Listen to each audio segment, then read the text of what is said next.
Hello, my name is Matthew Baez. Today we're going to be looking at the list of my personal representatives for my location.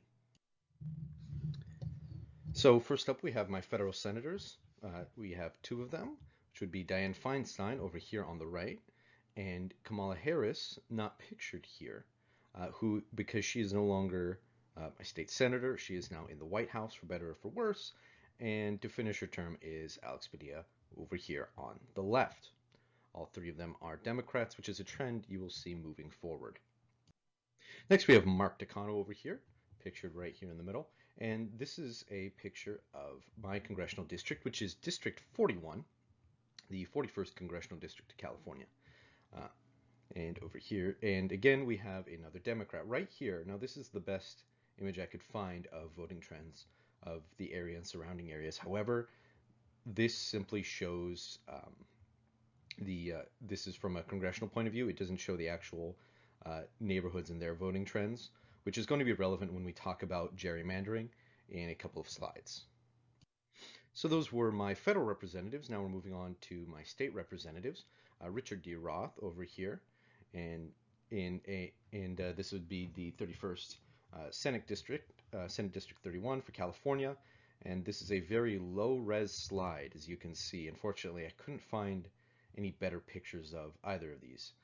So that's unfortunate, but you get the idea here. Again, we have another Democrat and a slightly different shape to the Senate district.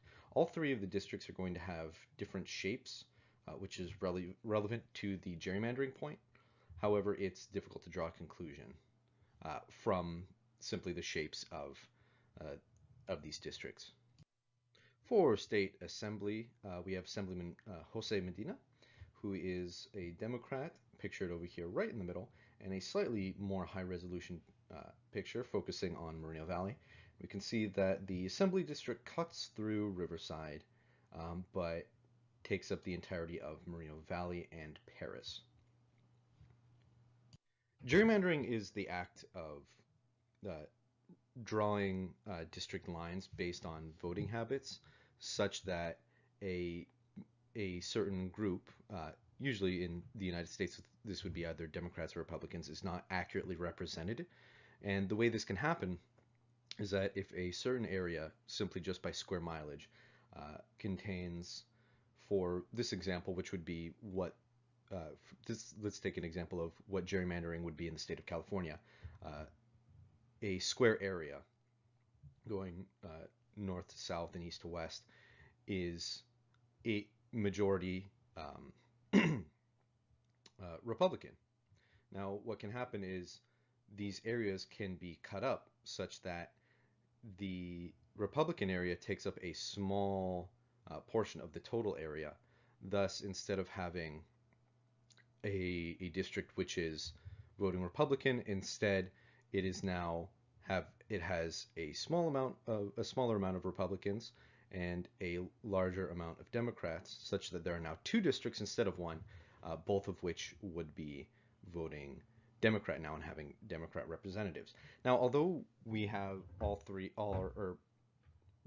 my federal and state representatives are all Democrats, I can't really say definitively whether or not gerrymandering is occurring, because the closest evidence we have to that is the image on the Mark Takano slide, which only showed the representatives' political leanings, not how the actual individuals in the neighborhoods were voting, which would be required to make a statement on gerrymandering. However, I can say, based on all of my representatives, I know that I personally am not being represented. However, this is a consequence of federalism and our democratic system, because there are going to be some individuals which are not represented.